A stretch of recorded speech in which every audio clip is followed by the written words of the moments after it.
कोण आहे, मी हिंदू आहे याचा गर्व वाटावा, हिंदू धर्मासाठी मरायला तयार व्हावं, हिंदू धर्मासाठी वाटेल ते करायला तयार व्हावं, ह्याच्यासाठी त्या हिंदू या शब्दांवर प्रेम बसायला पाहिजे. ते प्रेम बसण्यासाठी तो समजून घेतला पाहिजे. ज्या दिवशी तुम्हाला धर्म कळेल त्या दिवशी तुम्हाला हिंदू धर्म कळेल. म्हणून धर्म काय, धर्म कशाला म्हणायचं, रिलिजन म्हणजे धर्म नाही. रिलिजन म्हणजे धर्म नाही, रिलिजन म्हणजे पंथ. सर्व धर्म समभाव नाही, सर्व पंथ समभाव. सेक्युलरिझम हे सगळे शब्द आपल्या मातीचे, आपल्या संस्कृतीचे नाहीच आहेत.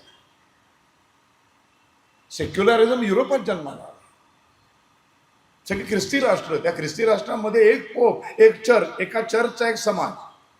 तो चर्च जे आज्ञा देईल त्याप्रमाणे त्या चर्चचे जे पाईक असतात ते त्यांचे वागायचे. सगळे ख्रिस्ती असूनही त्यांच्यात भांडणं होती. चर्चमध्ये भांडणं, पोपमध्ये भांडणं. मग त्यांनी एकत्र येऊन ठरवलं की आपण असं भांडत राहिलो तर आपला विकासच होणार नाही, आपली प्रगतीच होणार नाही. मग आपली प्रगती व्हायची असेल तर शेवटी आपण सगळे एक धर्माचे आहोत, तर आपण आपल्या बदल्या या चर्चेसच्या भिंती मोडूया आणि एकमेकांचा समान आदर करूया. तिथे जन्माला आला सेक्युलरिझम, इहवाद.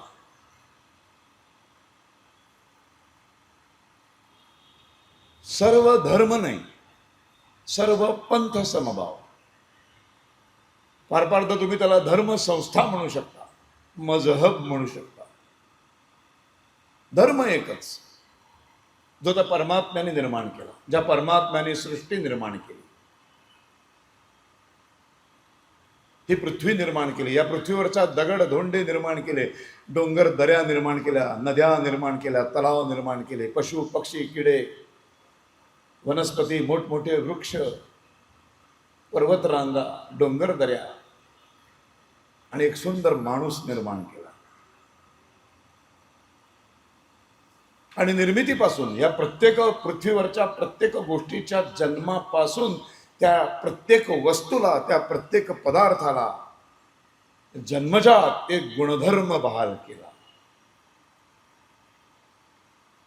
आणि त्या गुणधर्माचं पालन 100% करणं हा त्या वस्तूचा धर्म बनला. इथे धर्म येतो. रिलिजन म्हणजे धर्म नाही. एक दगड निर्माण केला, त्या दगडाला एक गुणधर्म बहाल केला, कोणी हलवल्याशिवाय हलायचं नाही.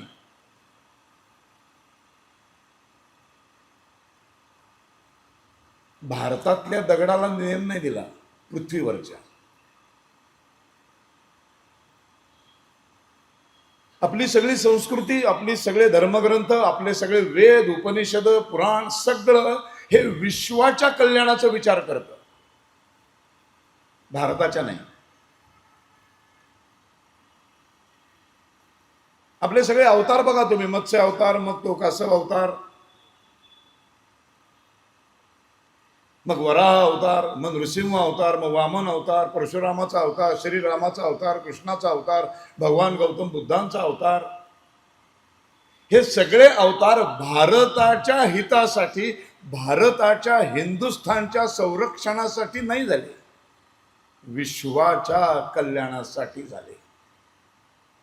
जी पृथ्वी त्यांनी निर्माण केले त्या पृथ्वीचा विध्वंस होण्याची वेळ आली, त्या वेळेला तो अवतार त्या वेळेनुसार, गरजेनुसार जन्माला आला. कोणी समुद्राच्या तळातून पृथ्वीला सुरक्षित बाहेर काढलं, कोणी समुद्र मंथन करून बाहेर काढलं, कोणी राक्षसांपासून तिचा बचाव केला. आणि मग असं सगळं करत करत करत करत एक ठिकाण आलं जिथे आता ही नागरी वस्ती वसली पाहिजे, सुंदर नागरी वस्ती, सुंदर समाज निर्माण झाला पाहिजे. मग हा सुंदर समाज कसा निर्माण करायचा त्याचं मार्गदर्शन करणारा श्रीराम जन्माला. म्हणून श्रीराम मर्यादा पुरुषोत्तम, सगळं मर्यादेत राहून शिकवणारा आहे. राजा कसा असावा, सेनापती कसा असावा, नवरा कसा असावा, भाऊ कसा असावा, मुलगा कसा असावा, बाप कसा असावा, गुरु कसा असावा, शिष्य कसा असावा, व्यवहार ज्ञान कसं असावं, संसार कसा सांभाळावा, कुटुंब व्यवस्था कशी सांभाळ, सगळं सगळं शिकवतो आम्हाला श्रीराम. त्याच्या आधीचे अवतार हे नाही शिकवत. पण पृथ्वी स्थिरावायची होती. कधीतरी वाचा सगळे अवतार काढून, कधीतरी वाचा एकदा वाल्मिकी रामायण, मग तुलसीदासांचं पण वाचा, फार गरजेचं आहे दोन्ही. कधीतरी वाचा एकदा महाभारत, कधीतरी वाचा एकदा श्रीकृष्ण, कधीतरी वाचा एकदा श्रीराम.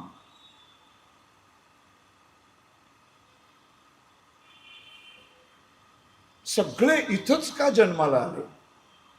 सप्त सिंधूच्या तीरावरच श्रीराम का आला? सप्त सिंधूच्या तीरावरच हे सगळे महापुरुष का जन्माला? बाकी कुठल्याही धर्म संस्थांमध्ये पंथांमध्ये अवतार बिवतार भानगडच नाही, काही संबंध. विश्वाचं कल्याण ही संकल्पनाच नाही. हे विश्वची माझे घर हे तुम्हाला फक्त हिंदू धर्माच्या पुस्तकांमध्ये वाचायला मिळतं. आता विश्वात्मके देवे येणे वागेज्ञे तोषावे, तोषोनी मज द्यावे पसाय दाने, फक्त हिंदू धर्मात विश्वाचं कल्याण आहे. आता भारतात्मके देवे असं माऊली नाही म्हणाली. वसुधैव कुटुंबकम, भारतीय कुटुंबकम असं नाही म्हटलं. वसुधैव, पृथ्वीवर राहणारा प्रत्येक जीव जंतू यांचे कुटुंब. काय संकल्पना आहे! याला धर्म म्हणतात. आणि पृथ्वीवरचा प्रत्येक दगड, भारतातला असू दे, इस्लामिक राष्ट्रांमधला असू दे किंवा ख्रिश्चन राष्ट्रांमधला असू दे, तो दगड त्याला जो गुणधर्म बहाल केला, कोणी हलवल्याशिवाय हलायचं नाही, ह्या गुणधर्माचं तो दगड 100% पालन करतो.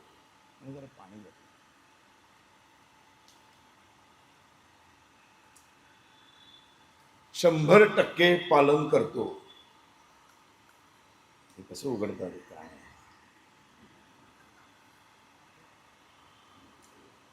आणि त्याचा धर्म बजावतो.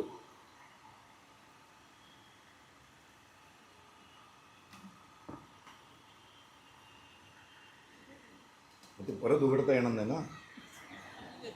उघडत ठीक आहे.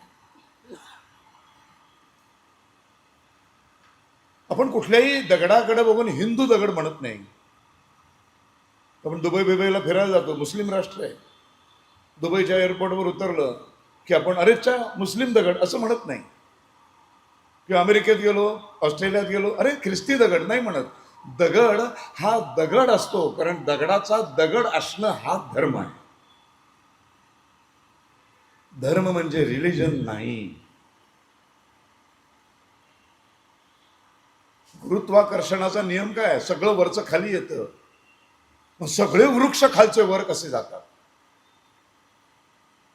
कारण वृक्षांना वनस्पतींना दिलेला गुणधर्म आहे तो. जमिनीत बी पेरलं वर येतं, सूर्याच्या दिशेने वाढायला लागतं. गुरुत्वाकर्षणाच्या विरुद्ध जगातला कुठलाही वृक्ष या गुणधर्माच्या पलीकडे कधी जात नाही. 100% सगळे वृक्ष त्यांना या मिळालेल्या गुणधर्माचं पालन करतात. म्हणून कुठेही गेलो आपण वृक्षाला फक्त वृक्ष, झाड, वनस्पती एवढंच म्हणतो.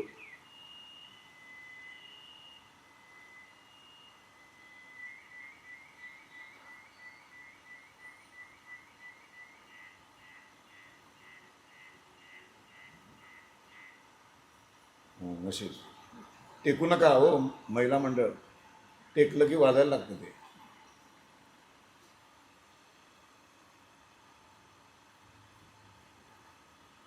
नदी, विश्वातली कुठलीही नदी कुठेतरी पर्वतरांगांमध्ये, डोंगर दऱ्यांमध्ये तिचा उगम पावतो. उगम पावल्यानंतर ती कुणाला विचारत नाही समुद्र कुठल्या दिशेला आहे.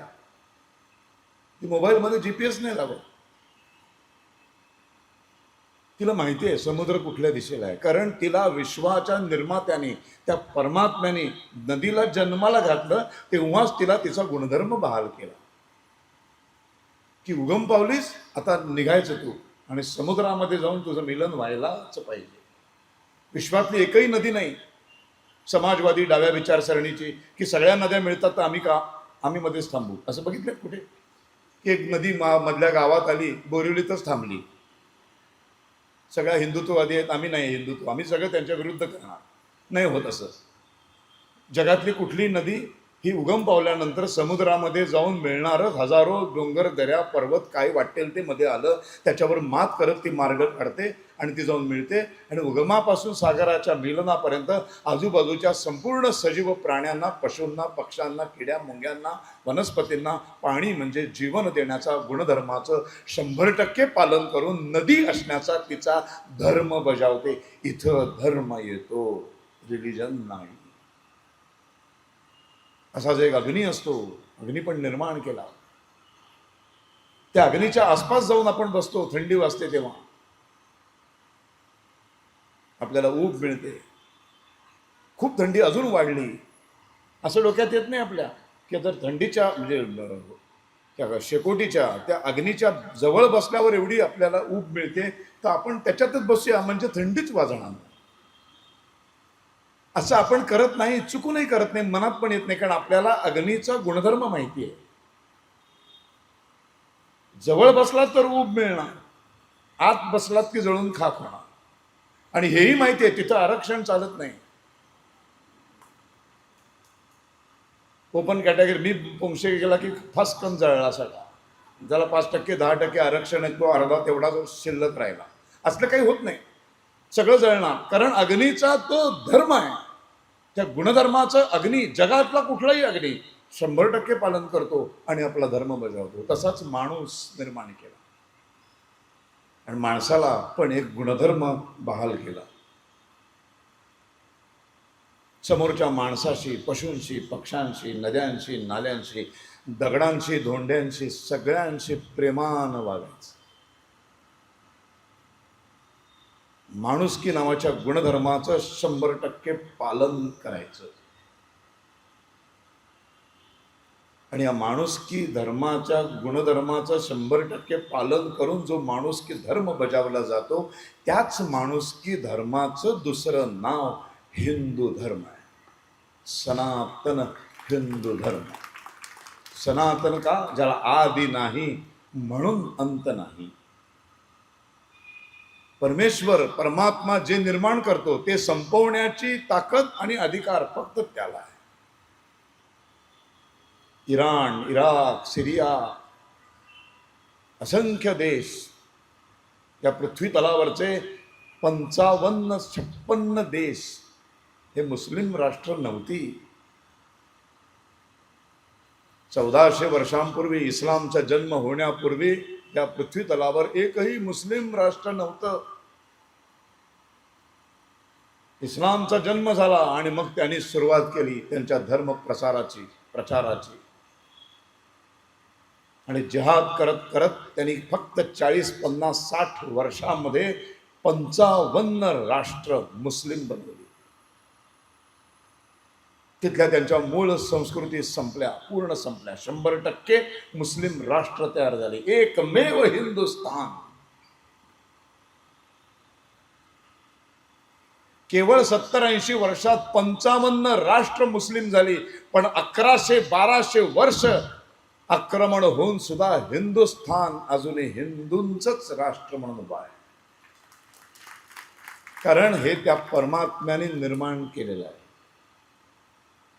तो कधी संपू देणार नाही. म्हणून यदा यदा हि धर्मस्य ग्लानिर्भवति भारत, जेव्हा जेव्हा मी निर्माण केलेलं संपवण्याची वेळ येईल तेव्हा तेव्हा मी येणार आणि मी ते परत उभं करणार. हे कधी संपवायचं हे मी ठरवणार. जेव्हा तो ठरवेल तेव्हा सगळंच संपेल. तोपर्यंत काही संपू शकत नाही, पण तो संपेल, तोच येईल. मग म्हणून आपण शांत राहणं हा आपला धर्म नाही. अहिंसा परमो धर्मा, धर्म हिंसा तथैवच. इथे समजा आपल्याला अर्धवट शिकवला अहिंसा परमो धर्मा. आता अहिंसा आम्हाला हिंदूंना शिकवण्याची गरजच नाही, कारण ती आमच्या रक्तात आहे. हिंदू असणं म्हणजे समोरच्यावर प्रेम करणं. दगडाची पूजा आपणच का करतो? वृक्षांची पूजा फक्त हिंदूच का करतात? नद्या नाल्यांची, पर्वतांची, डोंगरांची पूजा फक्त हिंदू का करतात? कारण तो आम्हाला परमात्म्याने दिलेला गुणधर्म. समोरच्या माणसापासून दगडापर्यंत सगळ्यांशी प्रेमानं वागणं, माणुसकीनं वागणं, माझ्यामुळं कोणालाही त्रास होणार नाही याची जो जो काळजी घेतो तो तो हिंदू. दुसरी खूप छान, अतिशय साधी, पटकन लक्षात राहावी अशी एक सोपी व्याख्या आहे. शब्दच आहे हिंदू, 2 अक्षरी लिहिलंय बघा. त्याची फोड करा, हिंद आणि दू. हीन, हीन दर्जा, हीन वागणूक, हीन माणसं, हीन प्रवृत्ती. हीन शब्द म्हणजे सगळं वाईट आहे, जे जे घाणेरडं आहे, जे जे चुकीचं आहे, जे जे अनैतिक आहे, ते सगळं हीन दर्जाचं आहे, हीन आहे. ह्या सगळ्या जगातल्या, विश्वातल्या हीन गोष्टींना जो कायम दूर ठेवतो तो हिंदू. इतकं साधं. मग असा सगळ्या हीन गोष्टींना जो दूर ठेवतो तो अल्लाची पूजा करत असेल, येशू ख्रिस्ताची पूजा करत असेल, का तो काय पद्धतीने बसतो, कसा बसतो त्याच्या देवाची आराधना करायला, तो कुठले कपडे घालतो, कुठली टोपी घालतो, कुठलं पुस्तक वाचतो, ह्याच्याशी आम्हाला काही घेणं देणंच नाही. त्यांनी ज्या सर्व हीन गोष्टींना दूर ठेवलंय तो आमच्यासाठी हिंदू आहे. म्हणून आपण APJ अब्दुल कलामांना हिंदू म्हणतो, कारण त्या सगळ्या हीन गोष्टी त्यांनी दूर ठेवल्या.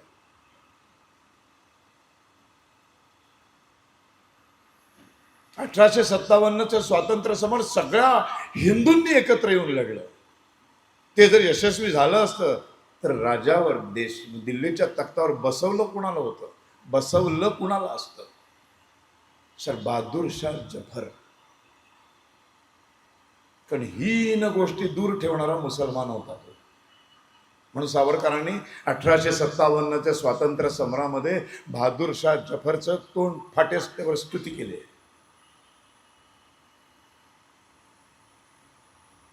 रामायणाची लढाई, महाभारताची लढाई हिंदू मुस्लिम लढाई नाही आहे. अब्दुल होता काय रामायणामध्ये? जॉन, रामाकडे एक अब्दुल आहे, तिकडे एक जॉन आहे, इकडे एक इस्माईल आहे, असं काही नव्हतं. कारण यांचं अस्तित्वच नव्हतं, निर्माणच झालेलं नव्हतं. हे जन्मालाच आलेले नव्हते. हे पंथ, ह्या धर्मसंस्था जन्मालाच आलेल्या नव्हत्या. तरी युद्ध झालं, तरी रक्तपात झाला रामायणाच्या युद्धात, महाभारताच्या युद्धात. मग ही लढाई होती कुणामध्ये? हीन गोष्टींना दूर ठेवणारा हिंदू धर्म आणि या सगळ्या हीन गोष्टींना स्वीकारणारा अहिंदू अधर्म. धर्म आणि अधर्माच्या लढाया होत्या. आजही लढाई धर्म अधर्माचीच आहे. फक्त दुर्दैवानं अधर्माच्या परड्यामध्ये 99% मुसलमान जाऊन बसतात. म्हणून मुसलमान आपले दुश्मन होतात. ते मुसलमान आहेत म्हणून ते आपले दुश्मन नाही. ते ख्रिश्चन आहेत म्हणून ते आपले दुश्मन नाही. ते अधर्माने वागतात, ते हीन गोष्टींना जवळ करतात म्हणून ते आपले दुश्मन. ते समोरच्या माणसापासून दगडापर्यंत प्रेमाने वागत नाही. ते कत्तली करतात, ते दुःख देतात, ते यातना देतात, ते फसवणूक करतात, लुबाडतात. सगळ्या हीन गोष्टी ते करतात म्हणून त्यांची लढाई आमच्या बरोबर आहे. मग जे जे आमच्या धर्मामध्ये जन्माला आले, हिंदू म्हणून जन्माला आले, पण जर ते सगळ्या हीन गोष्टी जवळ करणारे आहेत, त्या सगळ्यांच्या विरोधातली आमची लढाई आहे.